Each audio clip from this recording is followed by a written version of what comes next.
All right, let's get right into it. Today, we are talking about a feeling I think we all know. That sense that you're just waiting for your real life to finally kick in. We're going to break down why we do that, and more importantly, what it actually takes to start building the life you want, not tomorrow, but today. Just let that sink in for a second.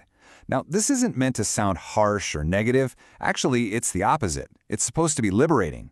The hard truth is, there's no perfect time waiting around the corner, no miracle about to drop from the sky. The only person who can make the change is you. And that's the big question, isn't it? If deep down we know no one's coming, why do so many of us stay stuck in this holding pattern, waiting for some kind of green light that, honestly, we have to turn on ourselves? Let's really unpack the reasons why. So first up, we've got to talk about the biggest illusion of them all, the myth of the perfect moment. It's this belief that someday the stars will align and all the conditions will be absolutely ideal for us to finally act. But here's the spoiler, that day never really comes. I mean, just look at these excuses. How many of them sound a little familiar? We tell ourselves we're just being strategic or patient, but a lot of the time, we're just avoiding the hard work. We wait for a perfect time that never shows up, we hope for some miracle to skip all the effort, or we search for a shortcut that almost never leads anywhere good. This right here captures the trap so perfectly, doesn't it? Tomorrow sounds like a solid plan, but really it's just an escape hatch. Every single time we punt something to tomorrow, we're stealing potential from today, and that future we want just keeps getting further and further away. Now, this whole tendency to wait gets even worse when you mix in something that's, well, even more paralyzing, the cycle of comparison and inaction. It's a nasty little loop that so many of us get trapped in every single day. And it starts so innocently, right? Just a little scroll through your phone. You're just passing some time, no big deal. But this is the doorway into the loop. You're not just looking at pictures, you're actually gathering evidence to use against yourself. And as you scroll, it's just everywhere. Promotions, successes, big achievements. You suddenly become a spectator watching everyone else's highlight reel. It really feels like the entire world is moving forward, winning the game, while you're just stuck on the sidelines. And that's when the question hits you. It's just loaded with frustration and envy and self-doubt. Why not me? You see what they have, and you immediately start wondering what's wrong with you. But here's the thing. That question doesn't inspire you to act. It paralyzes you. It keeps you stuck right where you are, ready to do the exact same thing tomorrow.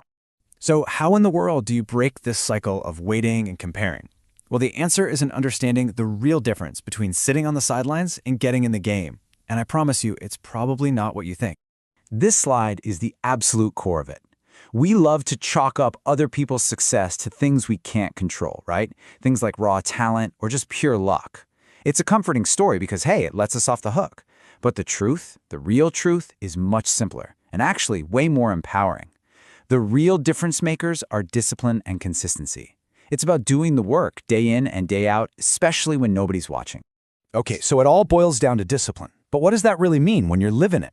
See, it's easy to work hard when you feel motivated and fired up. The real test, the moment that truly defines your entire path, is what you choose to do on the hard days. I absolutely love this way of thinking about discipline. It's not some feeling you have to wait for. It's not a trait you're born with. It is an active choice. It's a muscle you have to build. It's the decision to show up when you would rather do anything else. It's the grit to do the boring, repetitive stuff that, over time, leads to incredible results. And let's be real, those hard days are 100% guaranteed. They are coming.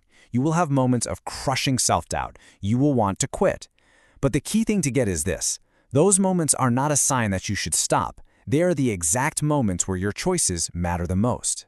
So this brings us to the final, and maybe the most urgent point, the incredible power of today. We've talked about the problem, we've talked about the solution. Now it's about putting it into practice. It's about realizing that the person you're going to be a year from now is literally watching what you do right now. They're being shaped by it. So here it is, the action plan. Not for tomorrow, for right now. First, the things you need to stop. Stop waiting for that perfect moment. Stop overthinking yourself into that comparison loop. Stop asking for permission you don't need. And then you have to start. Start even if you're scared. Start even if you're tired. The only thing that actually matters is that you just start. Ultimately, everything comes down to this single choice. The actions you take today or the actions you don't take are a direct